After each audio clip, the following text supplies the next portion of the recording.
This is the story of the Fiat, part 5. Now I'm going to make some mistakes in this video because this engine has some unique features to it, and doing a compression test on it was not what I'm used to. But by the end of the video, we figure this engine out and correct those mistakes. Alright, we've got our Junkyard Fiat engine and I want to see if it's any good. So I want to do a compression test on it first. To do that, the back side over here is our starter. You can see the starter solenoid there on top. I've got some jumper cable action going on top of there. Then down here I've got a car battery with some jumper cables attached to that. And we've also got the battery on charge here. And back up here I've got the starter unattached. This is all the wiring that would go to the car. That's detached from the starter. So we've got just the plain starter there. I've got the positive jumper cable up there. I've got the negative jumper cable over here on the transmission housing. So the ground, the way the starter works, all the positives come in up here and then the ground goes down there. And this starter is kind of interesting the way this is set up. All right, so if we look at the wires for the starter, you can see that there's a big section here that connects from the battery to the starter to the alternator, and this section goes to that big stud on the starter. But there's also a smaller section that is separate from the big stud on the starter, just below it physically. But that section only electronically goes to this small ring here on the wiring. And you need both of these to make this starter kick off. Where we can see, if we look at this extra starter I have, big stud goes into the solenoid here, but then there's an insulative part here, that little black ring. And then below that, there's a whole another electronic sort of wiring aspect of this solenoid that goes to a different part of the solenoid. And this is the part that little ring comes in contact with. So to make this guy work, I have to have juice going into the big stud there all the time. And then I have to have a secondary juice coming in to the smaller connection to actually trip the solenoid and make the starter go. So to accomplish that, I've got a smaller wire coming off the positive here, this guy here. And the other end of that is this guy here. And I need to actually touch that to just that little ring over there on the left. Just that guy there, in order to make this thing jump off. All right, now to do our compression test, we actually need to get to the individual spark plugs, which are down in here, and take those out and put in our compression tester. All right, so I'm gonna remove our ignition coils here. This is 10mm head on these guys.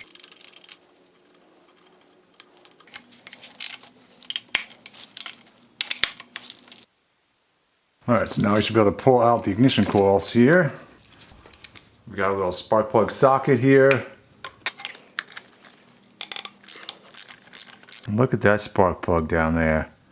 It doesn't look too bad. Hello, Mr. Spark Plug.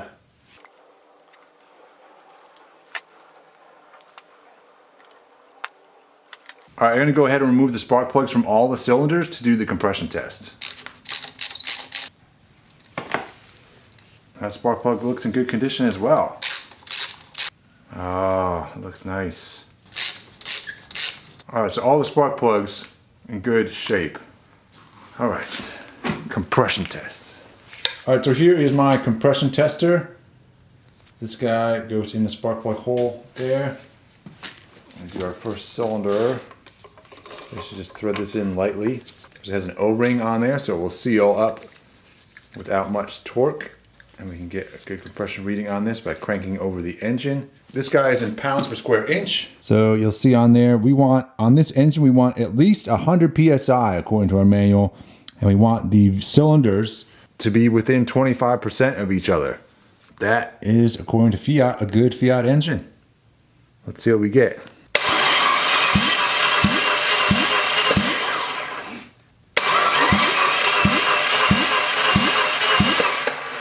Alright, so I may be doing something wrong, but I'm going to move on to the next cylinder and see if, as I go along here, I can figure out what I'm doing wrong.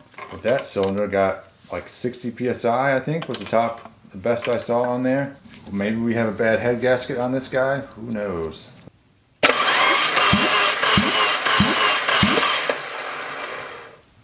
Alright, I gotta be doing something, there's gotta be some compression.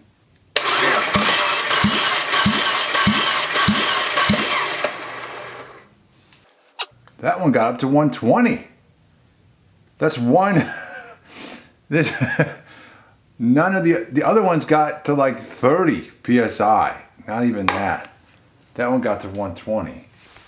I'll try this again. So this final cylinder, 120. Great. Good news on that cylinder. No compression. We're gonna have to try and do a leak down test is what I'm thinking on this guy in order to figure out what is happening. The compression test tells us that we're not getting compression in there, but it doesn't tell us why.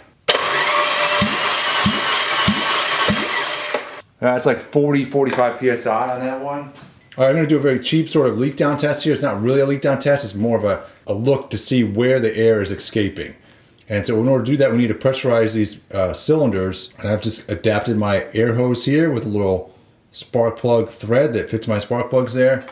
And then on my actual compressor here, I've got it regulated down to about 10 PSI. To do my little leak down test, I need to get this first piston here at top dead center. So it needs to be at the highest point of its range of motion. And to do that, I've got a little straw here that I can put down in here until it hits the top of that piston like that. And then we can just watch the range of motion of this straw until it gets to this very top and it'll go down. We'll go through a whole cycle there so you can see what I'm talking about.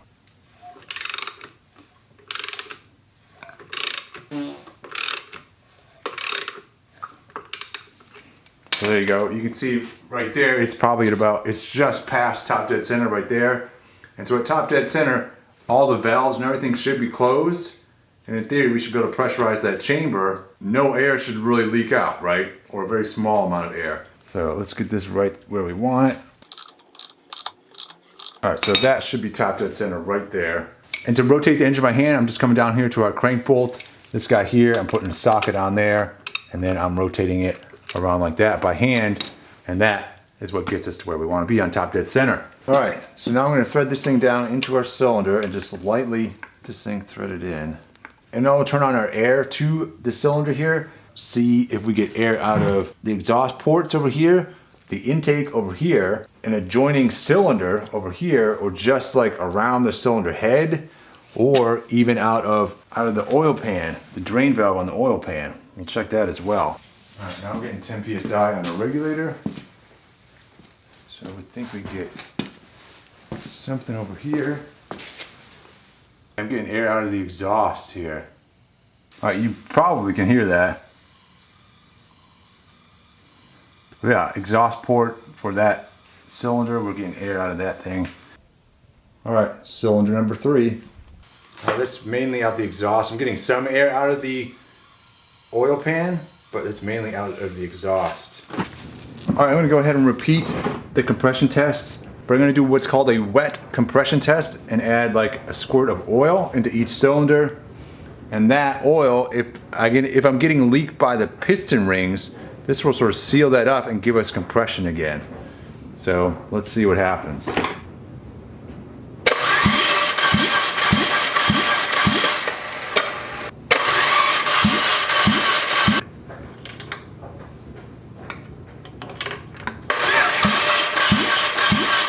All right, so we suddenly got 120 out of this cylinder.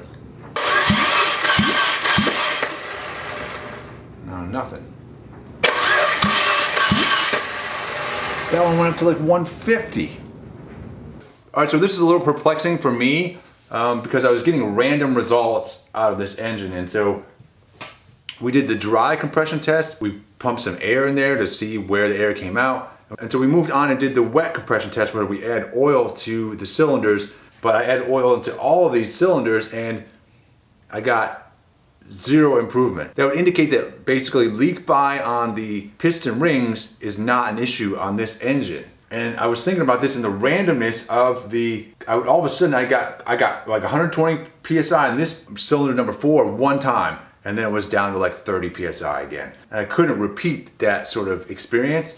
And then I got like 150 PSI in this one cylinder over here, and then I couldn't repeat it again. And then it was very weird. I'm not sure what's going on. I did verify that when I turn the crank that the camshaft does turn, so we do have a timing belt that it is attached. All right, so after some further investigation into this cylinder head here, I think what's going on is that because we have this variable valve actuator assembly thing on top of this MultiAir engine, that how that works is that it's electronically controlled hydraulic lifters, basically, and it needs electrical current to actually open the valves predictably. If you do crank the engine repeatedly, every once in a while you're going to get a intake valve that opens. And this is, I'm only talking about the intake valve side of this engine. The exhaust valves, they're all manual. There's no electrical stuff going on the exhaust side.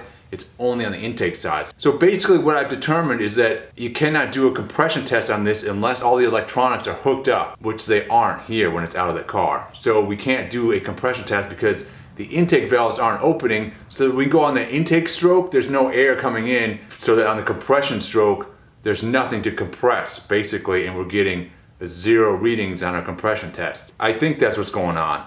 So I've got myself an actual leak down gauge, and we're gonna do a leak down test on here because I think that will tell us something about the health of the engine and whether or not these cylinders are holding compression or not. All right, but first I gotta get my cylinder to the top dead center of the compression stroke. Before, I was getting some of them at the top dead center of the exhaust stroke, and so I think the exhaust valves may have been open, and that might have been part of my problem in terms of seeing where the air was going. I think my exhaust valves were open because I definitely had air coming out of the exhaust ports here. So to make sure we're at the compression stroke, I'm going to put some toilet paper in my cylinder here, and that should pop out or move or whatever when we have the compression stroke. All right, so this first cylinder and this last cylinder here are both on the same sort of, they both go in sequence with each other, and then the ones in the middle go with each other. So when these two go down, when these two are going up, basically is what I'm getting at. So I've got the straw in this one so I can tell what's going on in this one. And then we've got the little toilet paper in that one, and let's see if we can get a little burst of air out of that guy. The toilet paper, it should work.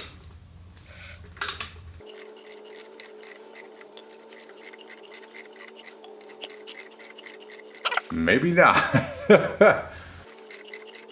I don't think I'm getting any air into the cylinder. All right, so because our little tissue paper trick doesn't really work on this, I'm putting this at top dead center, and we're gonna try it both ways. It comes to top dead center like twice throughout the engine cycle. So we're gonna try it at both points. So we'll do top dead center here, we'll do our leak down test, and then we'll cycle through until it comes to top dead center the second time. We'll do the leak down test again and see if they're any different. All right, go ahead and put leak down test guy in here, thread it into that spark plug hole. Here's my leak down tester. I'm just trying to get this gauge set over to 0 here.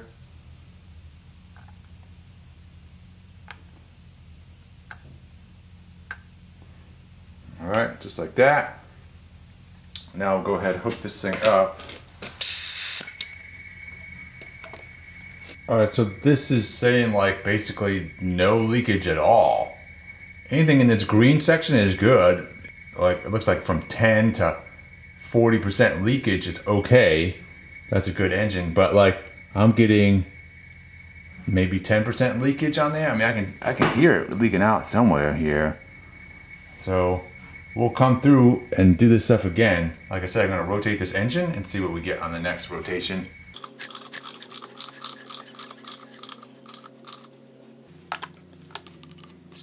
All right, so again, we're getting like perfect cylinder basically. So I'm moving on to the next cylinder. It's gonna continue to hold my breath that this engine is good. It definitely had me worried the other day when I was like, no compression. Sometimes it's not the engine, sometimes it's you. And the other day it was definitely me. Just gotta stop and think, figure stuff out. I should stop speaking because it's way too soon to talk in such a cocky manner. Now we're gonna bring this guy up to top dead center. And so like I said, this cylinder here is paired with this cylinder. So these guys rotate at the same in parallel. All right, let's see what we get. That cylinder looks good, dude. I can still hear it. It's losing air somewhere. It's losing like 10%. According to this gauge, we're losing about 10%. I'll rotate this thing again and we'll do it again. Oh, that looks like a good cylinder, man. In theory, this should already be at top dead center. I don't even hear a leak on that one. I don't hear air escaping anywhere. Again, I don't hear any air escaping.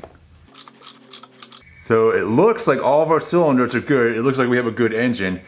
Just to make sure our gauge is working and to show you how it looks when it's leaking, I'm gonna rotate the engine to where a valve or whatever is open, and we'll see, make sure this thing actually does go down. Back up on the exhaust stroke. So let's try this.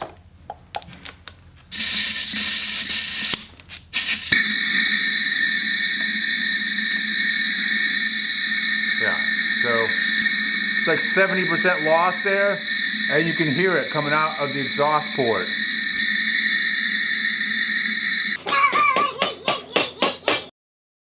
All right, so that's it. I think we got a good engine here, and I am so thrilled by that. And I can't recommend having a leak down tester and a compression tester in your toolkit enough, because super useful tools. Now we don't have to tear into this engine. I'm not worried about a head gasket. I mean, this is awesome, dude. I am gonna go ahead, because this is a very oily engine. Well, it's out of the car. I'm gonna replace some general maintenance stuff like the valve cover gasket, the oil pan gasket probably, maybe there's these spark plug gaskets here. It looks like there was oil coming out over here somewhere. I'm gonna go ahead and replace gaskets. I'll do the timing belt on here as well. This is the easiest it will ever be to do these things. Then we're gonna stick it back in the car. And that's gonna be so, so nice. Great news at Hoopty Doodle Garage. We got a good engine. This thing should run. Keep our fingers crossed, because we haven't gone over the finish line yet, but so far it's looking real good. Thanks for watching. Keep on wrenching your own projects. Good luck if you're working on something like this, and we'll see you next time. Thanks for watching, everybody.